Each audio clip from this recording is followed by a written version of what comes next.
first episode, what the fuck do you guys care? This won't even fucking work anymore! May it be known that this is literally, out of all the shit that I have watched, out of all the shit that I have seen,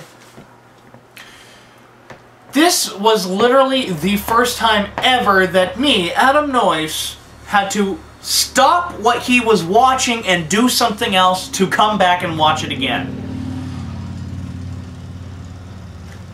I had to stop. I was getting that disturbed with this episode. I felt filthy. I felt disgusting. So this episode is very much so dedicated to Asuka, and oh my god! Okay, so let's just go right through it, why not? Like I normally do. I'm not even gonna wear my fucking hat. I'm that fucking depressed with this episode. So the opening, and this is according to the director's cut, the opening is basically the last day Asuka is in Germany, and she and Kaji are lying down on the beach, and Kaji looks, he's actually being quiet. He's not acting like Kaji at all. He's frowning, he's being very quiet, and stuff like that. That's very unlike Kaji, and of course we know why now, but, and I've already talked about it, so I'm not going to waste any time on it. However, Asuka is like, oh, it's going to be so boring. And she's like, I'm going to miss you, Kaji. And Kaji's like, I'm sure you'll make lots of new boyfriends down there. And don't forget the pilot AV-01 is a boy, too. And she's like, I don't want any children. Which goes to show, because immediately after that, when Kaji's like, Asuka, you're still a child, after she basically rolls on him, is like, can we kiss and have sex? Because I love you. And of course she'd say that. She's just a fucking 14-year-old girl. Of course she would say that. Of course she would think that the feelings that she has is love. Actually, it makes a lot of sense. However, Kaji goes, Asuka, you're still a child, which is the most important line. If you watch the original Air, it's not in it. That scene is not in it. And however, that's really the most important line in this episode, because it comes up several times. Asuka keeps thinking of it, thinking of Kaji saying, Asuka, you're still a child. Moxie, drink of the gods. And, and then she, like, flips out. She's like, Kaji, why won't you look at me, Kaji? Basically, well, it's her own goddamn fault because she acts the way that she acts. It's her own fault because she pushes everyone away. But it becomes a theme in this episode where Asuka, you really do see how lonely and how really sad and demented Asuka is, not just on the outward sense, but in the inward sense. This is the episode where you find out her backstory. This is the episode that you really discover why Asuka is the way she is. Yeah, I know it sounds like I don't like this episode. On the contrary, I fucking love it. It's just so disturbing with how they approach it. And stuff like that. So please bear with me. And of course, when she's saying, I'm not a child, I'm an adult, when really she's not, she's a 14-year-old girl. Which, considering what she's been through, she's never been... That's very much a theme, the fact that she thinks she's an adult when really she's just a kid, because immediately after that it cuts to the doll with its head torn off, which is what Asuka did to it when she got the doll. When she's like, no, because dolls are for children, dolls aren't for me. And here we discover Asuka's backstory and why she acts the way she acts, and that's because her mom, we don't really know too much about her dad, but her mom basically had a mental breakdown. What happened was,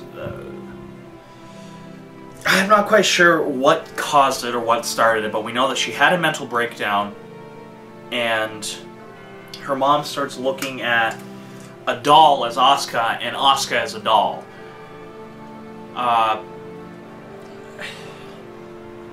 I don't even know what to say about this episode. And of course, we have Asuka, she's staring very angrily at her mother through the window of the hospital. And she's like, why isn't she giving me that attention? And you see, it was that thing, that mindset right there that starts the whole character of Asuka in this, where she has to make herself look the best in order to receive love from others, which is the whole crux of who Asuka is in the anime. And this is the catalyst for it, it was actually, that's the thing that I liked about this episode, is that it finally explains why Asuka is the way she is. However, I'll get into the complaint of the episode towards the end. So, she basically remembers her mom's death. Her mom killed herself, she hanged herself, which is disturbing on its own. And one, I couldn't imagine what would happen if I walked in and I saw my mom and she was hanging there. I don't know what anyone would do.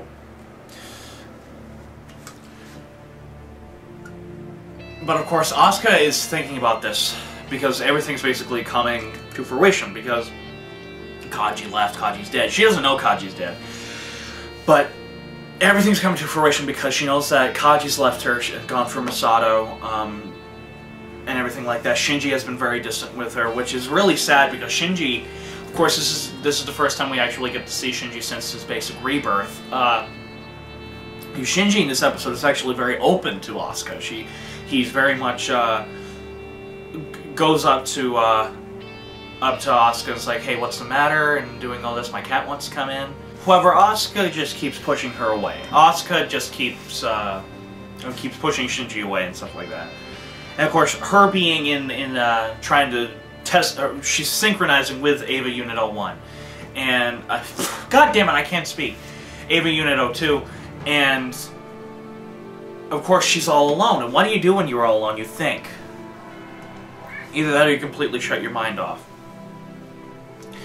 And that's exactly what Asuka's doing. Asuka's basically, everything that's been happening to her is basically bringing back these horrible, horrible memories. And unfortunately, because of that, it's affecting her sync ratio. Before, she was able to push it back with her feelings of love towards Kaji, towards, you know, things like that. But now that Kaji isn't really there, Kaji has in all essence left Asuka. She starts thinking on her own right, and all these memories just come flooding right the fuck back.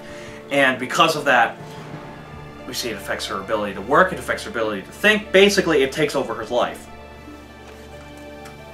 And from this episode onward, Asuka's basically comatose. In fact, she actually does fall comatose in the next episode, which I'm pretty sure it's actually in this episode where she says the line that's a great bit of foreshadow to episode 24, and some bits of episode 23, but we'll talk about that in a little bit.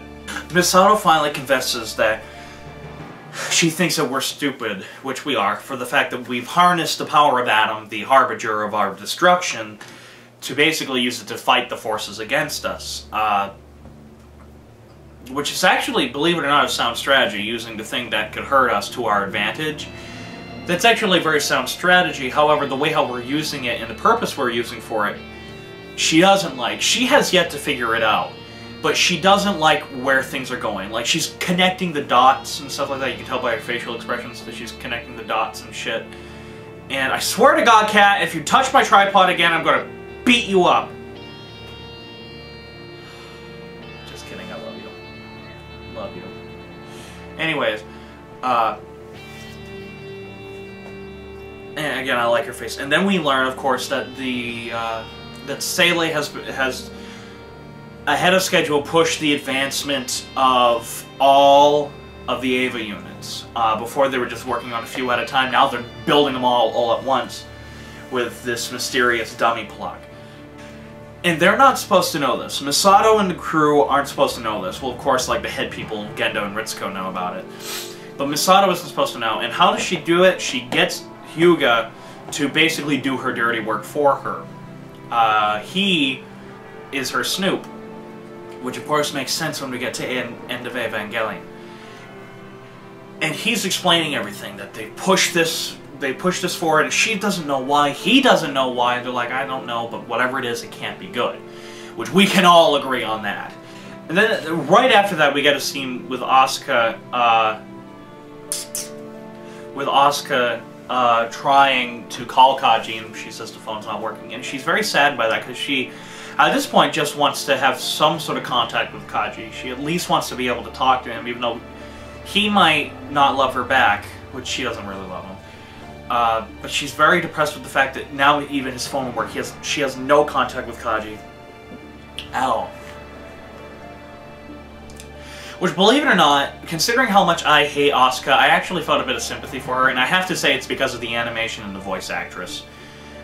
they did a very good, both of them do a very good job of portraying the emotion of loneliness, which is very hard to do in films. And I will admit, in Compound of Chaos, my film Compound of Chaos, I tried to portray Zeke as lonely.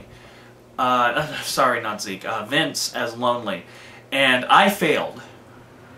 I failed. So I know how hard it is to betray, or how to portray something as being lonely, and Hideki Anno nailed it. Which, props to him. And then she sees Shinji and Rei. She's actually jealous of Shinji, because Shinji has now become the pilot, the one that's synchronized with his Eva unit the most. And of course, she turns this into anger, this jealousy into anger, which a lot of times jealousy for humans does. And she's like, how dare you do this? You were swallowed up by your Eva for a whole month, and they're acting like there's nothing happened. One, he can't remember what happened. And two, yeah, that kind of makes sense that he'd want to push those memories away. However, what's cool is that we actually see him talking with Ayanami. We have no idea what they're talking about, but he smiles. He's talking with her. He smiles. Rei's right there talking back to him. We have no clue what they're saying, but we see here that Shinji is a changed person. And from here on out, in fact, in this episode, there's a great moment with Shinji. There is a fantastic moment, which sort of takes that argument that Shinji does not advance at all and throws it right the fuck out the window. Now, there's a dinner scene. How fitting it is to be a dinner scene, because a lot of stuff happens at dinner. But it's the first time Asuka and Misato have actually been, like, in the same room together for the first time forever, and Misato points this out. She's like, why is there an air of gloom between the two? And of course, she doesn't know that it's because of Asuka's love for Kaji, and she finds out here, and the phone rings, which is Asuka's mother, her adopted mother. And Asuka gets up and starts walking away, and Misato's like, Asuka, why don't you get the fucking phone? You're the one that just got up. She's like, no, it's probably just Kaji. And Misato goes, that's not likely. And I think that was because Asuka looks a little bit surprised as she says that. And I think that was the moment that she realized that something really bad has happened to Kaji. She still doesn't think that he's dead. In fact, I never really think she does. She inferences it, but she won't ever accept it. She never will accept that Kaji has died, no matter what, even if she sees his grave. She'll never accept his death. However, Shinji's the one to pick up, and she's like, oh, Asuka, it's your mom. And you know what's interesting is to note that this scene, Shinji looks actually legitly kind of happy to see that Asuka is speaking. She's speaking in German. We have no idea what she's saying. And clearly Misato might, but Shinji has no idea what she's saying, but she's speaking very happily, which you can't really speak very happily in German, because no matter what, German sounds like you want to kill somebody, but I digress. And Shinji looks happy. She's like, hey, you talked to him on the phone. It's good to see you this way. And then Asuka just beats her off and is like, you have no idea what the fuck I'm saying. It's nothing but a goddamn fucking show and shit like that, and all that horse shit goes on in people's minds and all that fucking whatever. You know, I'm not one to judge, which is really sad, because she puts on this persona that she's very happy when really she's not. She's nothing but, she's basically done nothing but turn into a husk, Asuka, at this point, because of how lonely she is and because of how much she has let her memories consume her, and how much she has not. She's kind of the total opposite of Shinji. Before Shinji was reborn, Shinji wasn't very willing to move on from his past. Asuka has moved on from her past, but she hasn't dealt with her past.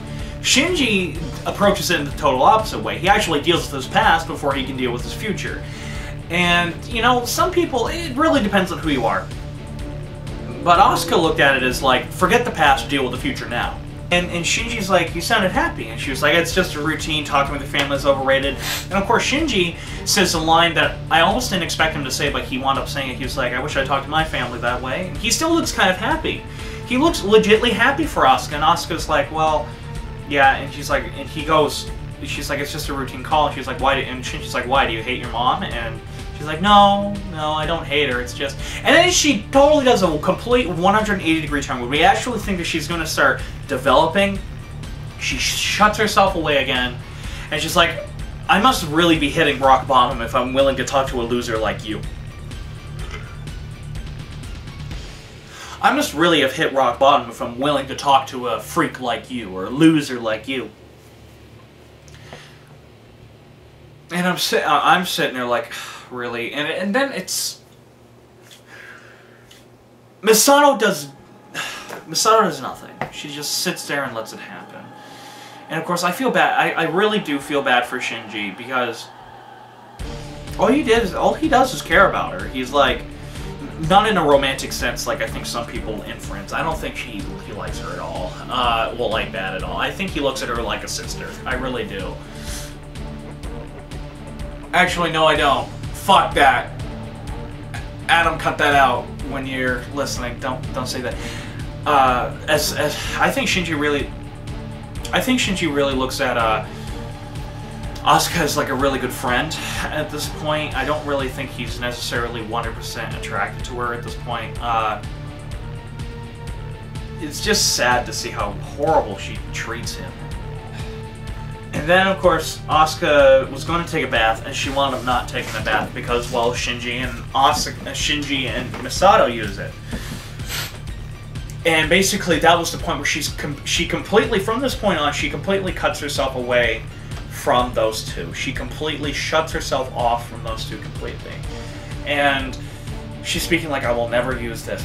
I don't even want to breathe the same air. It gets to that point where she says, I don't even want to breathe the air that they breathe.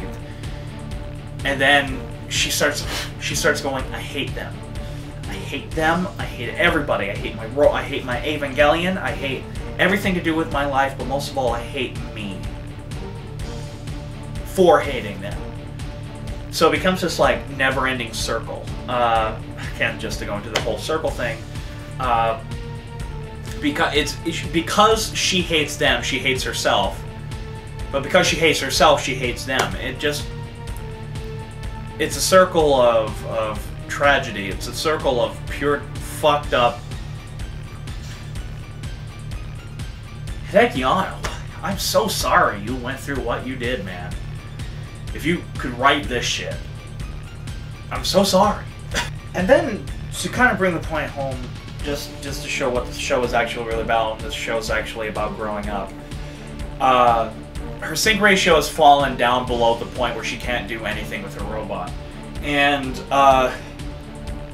Ritsuko's very angry at her, and Maya actually is kind of angry too, which is surprising because Maya never gets angry at anything, but she's like, she was the best pilot, what the fuck happened? And Misato goes, oh, cut the girl some slack, she's on her period.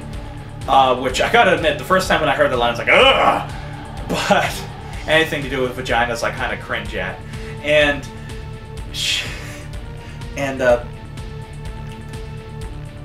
Yeah, it makes sense that, you know, that's a very huge hormonal change for women, and that usually brings up a lot of these anger problems, a lot of these, you know, stuff like what we see Asuka going through right now. I'm trying not to sound offensive when I speak, because I've already done that plenty through the show. And it makes Asuka's actions actually seem even more believable, because the fact that she is going through a period, presumably, according to how the characters react to everything, for the first time. And again, they bring up that whole idea of Ritsuko and Misato being friends and them splitting up, pretty much. Misato actually does a very adult thing here. She's like, I don't think I'm capable of taking care of them. And she's like, Shinji, I feel bad for Shinji because Asuka thinks it's Shinji's fault that this is happening, when really Misato was listening to Asuka screaming she hates herself, and she's like, Asuka outwardly blames Shinji, but really she's blaming herself for everything. She's like, maybe it'd be best for us if we just stopped living together. And Ritsuko pulls a complete bitch move and goes, oh, is your beautiful little synthetic family falling apart? And they never really look at each other. And then Misato looks away, and I'm so glad Misato says this to fucking Ritsuko. Ritsuko had no fucking right to say this. And Ritsuko says, well, at least I don't fill my loneliness hole full of cats. And again, just to go and how Ritsuko likes, she's the creepy cat lady, which we'll actually talk into more about that later. And then, of course, that shuts Ritsuko right up, which I was like, thank God, she didn't deserve that shit.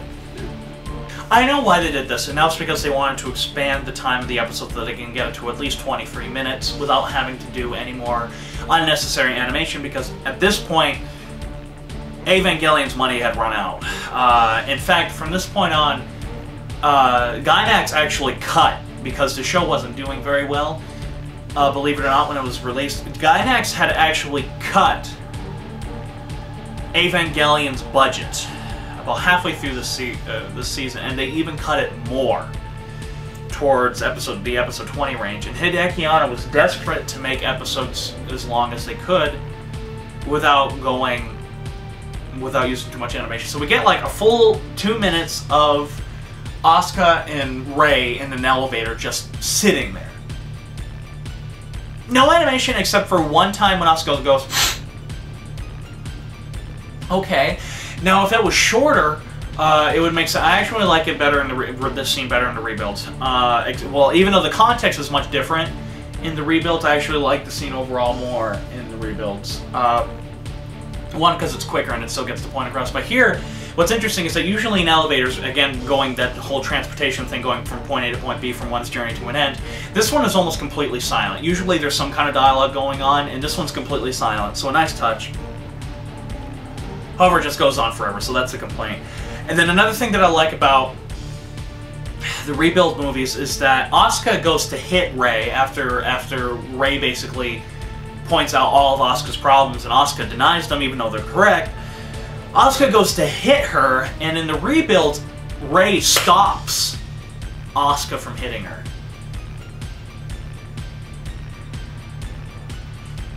Putting Asuka in her place and making her realize just how stupid she's acting. However, in the show here, Rei just lets her get hit, or just lets Asuka hit her. So I like that touch in the rebuilds a little bit more, but the point is still pretty much the same here. That Asuka is just being a stupid bitch. They're just presenting it in a very different way. Being a stupid, irrational bitch. Before she was just a stupid bitch. Now she's being a stupid, irrational bitch. And the points are still the same. However, to me it was just done better in the rebuilds because it gave Rei a little bit more of a character.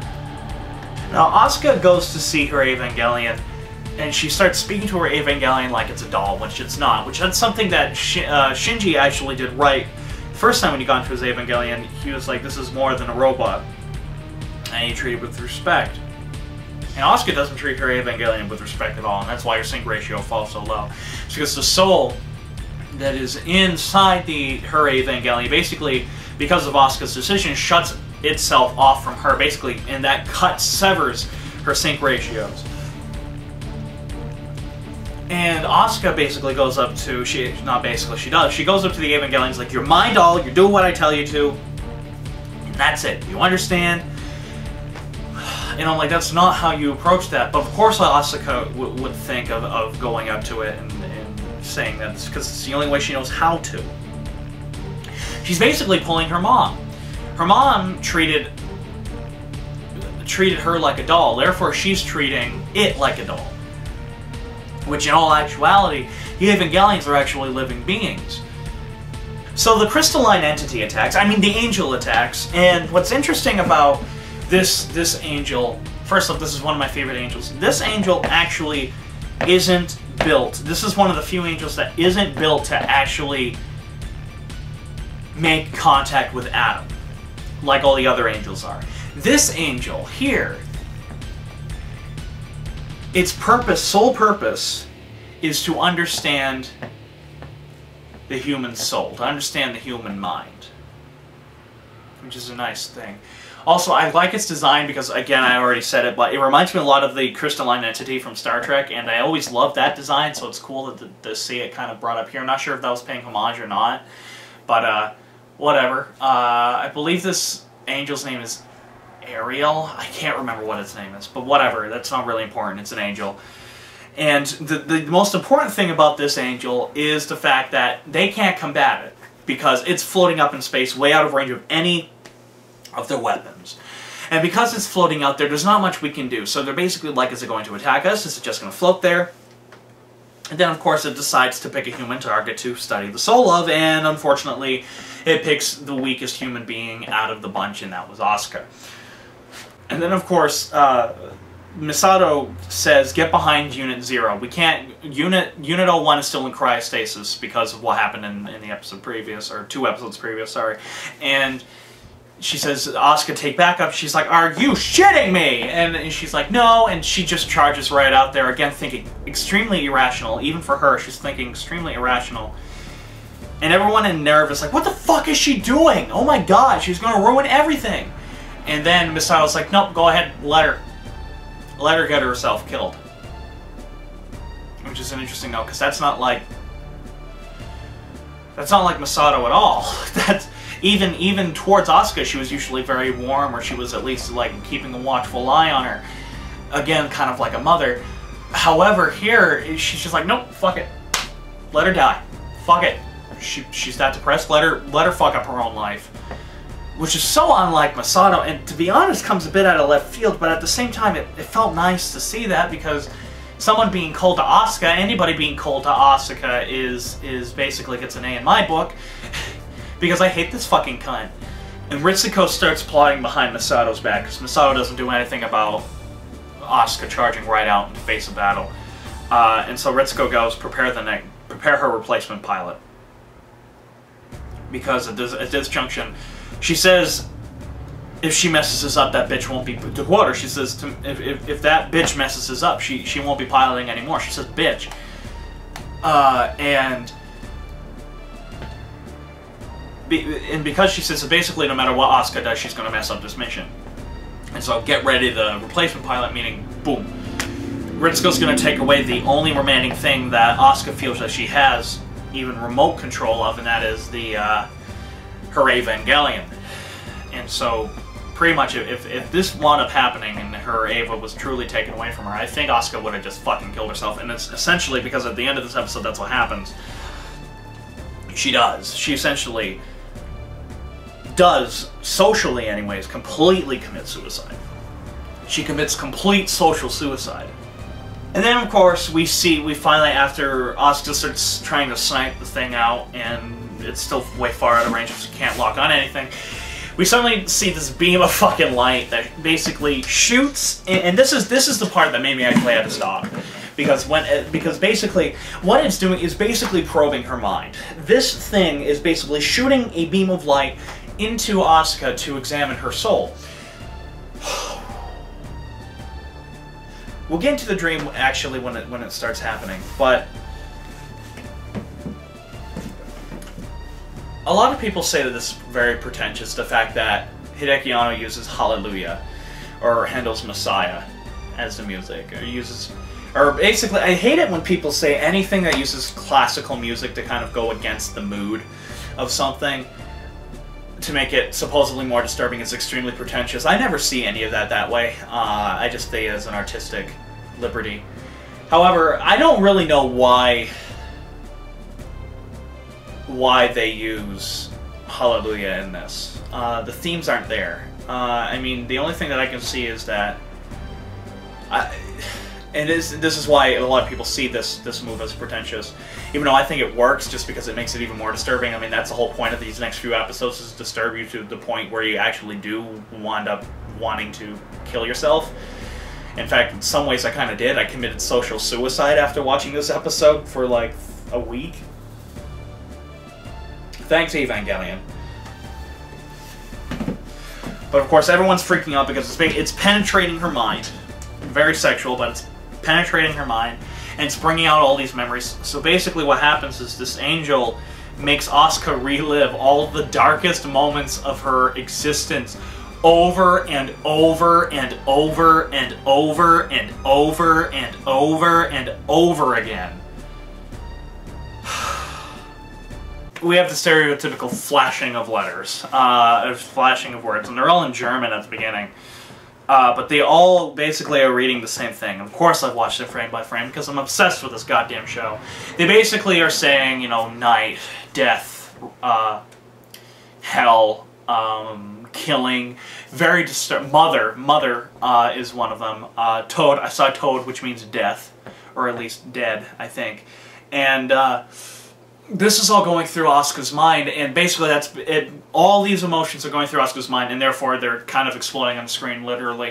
And Asuka is screaming bloody murder, like, get out of my mind, and shit like that, and it's so disturbing. And you have the Evangelion, like, like moving very unnatural, moving very inhuman, and it's really disturbing, which I guess is a testament to the animation, considering how low of a budget that they had.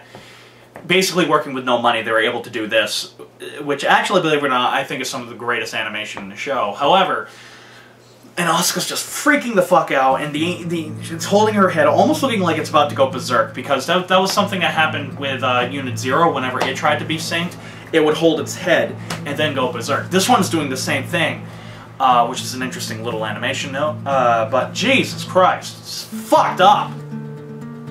Now, of course, the thing is, Asuka could easily get away from this. She really could. She could easily just push the backup button and have the Evangelion walk away, and then retreat. But of course, because she's Asuka, and Asuka's irrational, stupid, bitchy, and everything under the sun that's not good, she refuses to admit defeat. She's like, I refuse to retreat now. I'd rather die than retreat now. She actually says that. Asuka. It's your life.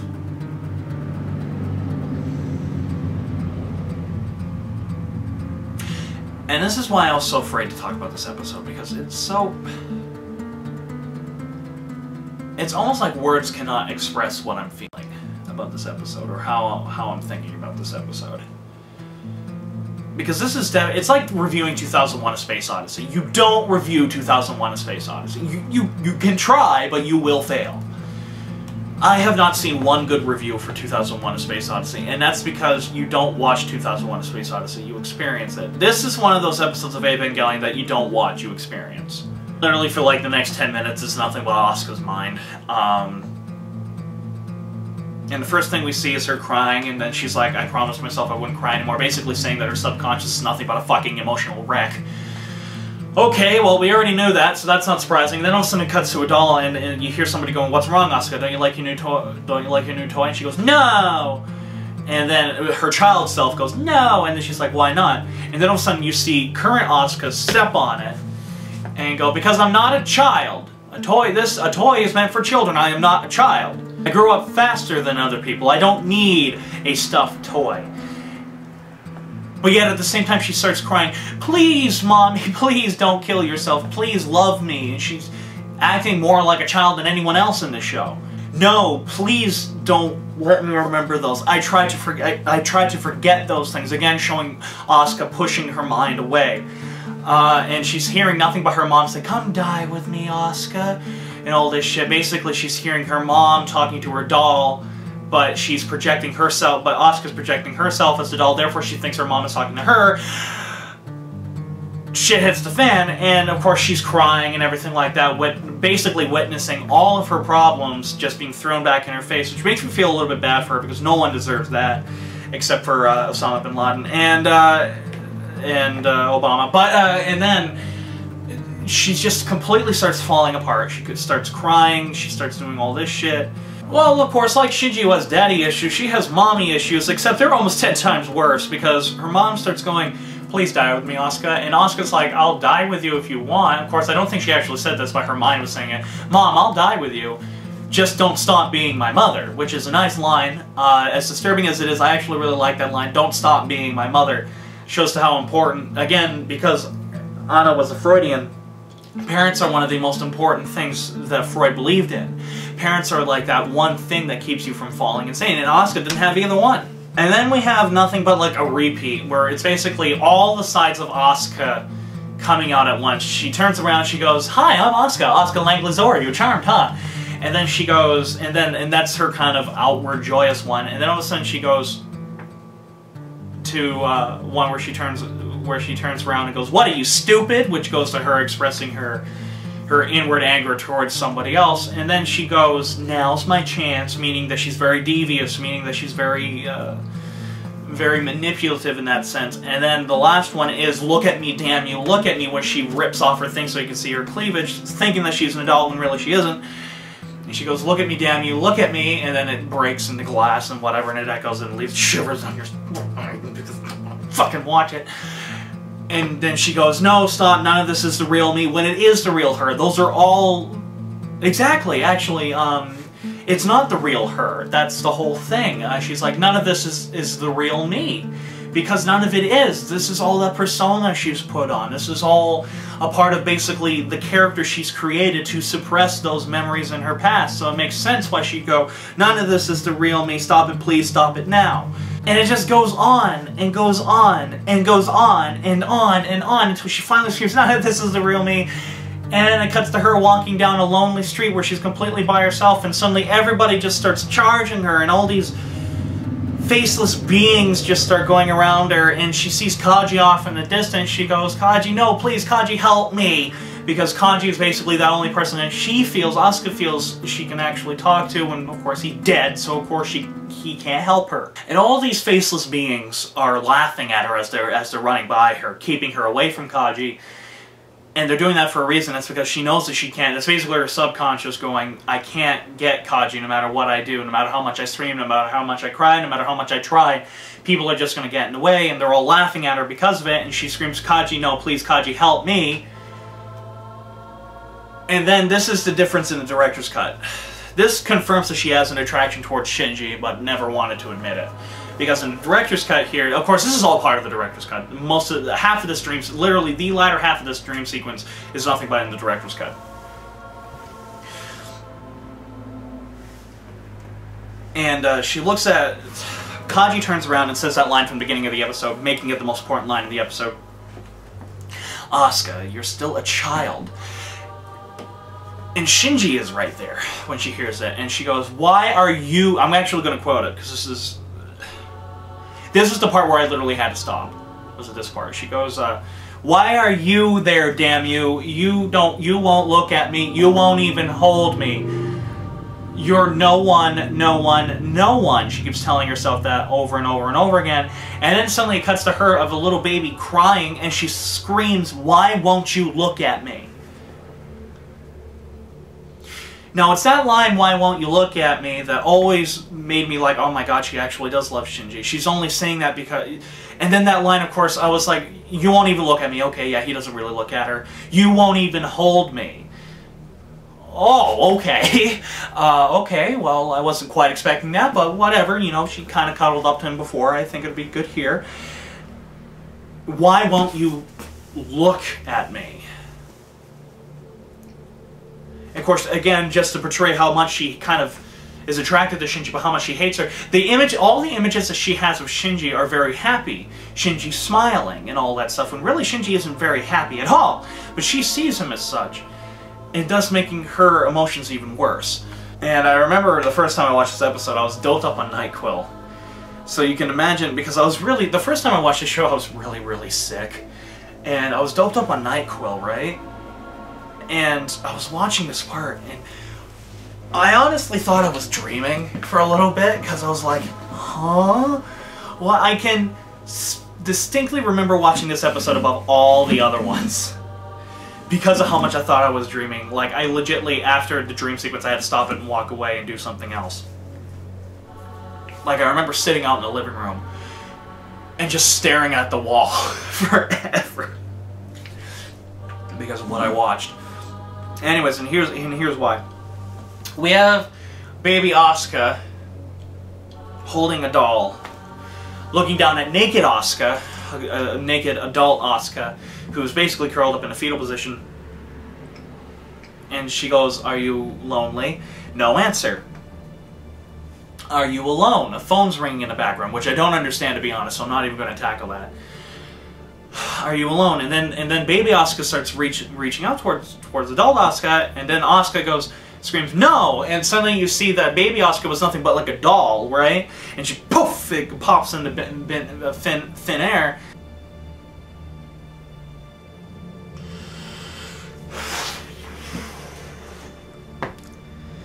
Asuka goes, I don't need anyone. And then it cuts to the head bobbing down on the ground, and she goes, do you love me? I don't rely on anyone. Do you really love me? I can live on my own. And suddenly the doll comes back and says, but you're lying. And Asuka screams bloody murder at that. And all these words are flashing at you at one time. Like, if you have epilepsy, stay away from that episode, because you will get a seizure. And all you do is hear her screaming bloody murder with all these words flashing at you and explosions going off in the background, glass shattering and stuff like that, meaning her life falling apart and shit like that. And all these words are saying, like, hatred, mother, killing. Shinji pops up once. Father, doll, stupid. All these words are popping up that none of them are nice. And then the final one that pops up is death. And it cuts to black, and we go back to reality.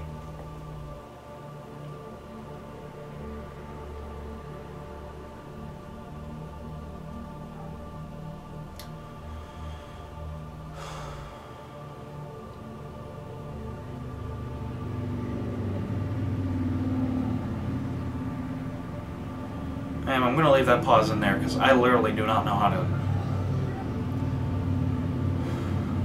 talk about that. Now, back in reality, Asuka's basically been returned to like this drooling husk. And she's like, don't, please, just make it stop. She's basically gotten to the point where she's in agony. She's like, make it stop, make it stop. She's groaning this, and of course the humans are trying to figure out what's going on, and thus brings in the Lance of Longinus. Now, you see, this is a great moment for Shinji, and this goes into the fact that he's reborn, is that all their options have run out. They're like, that thing is still way out of range, we can't fight it, and suddenly you hear Shinji go, let me go out in Unit 1.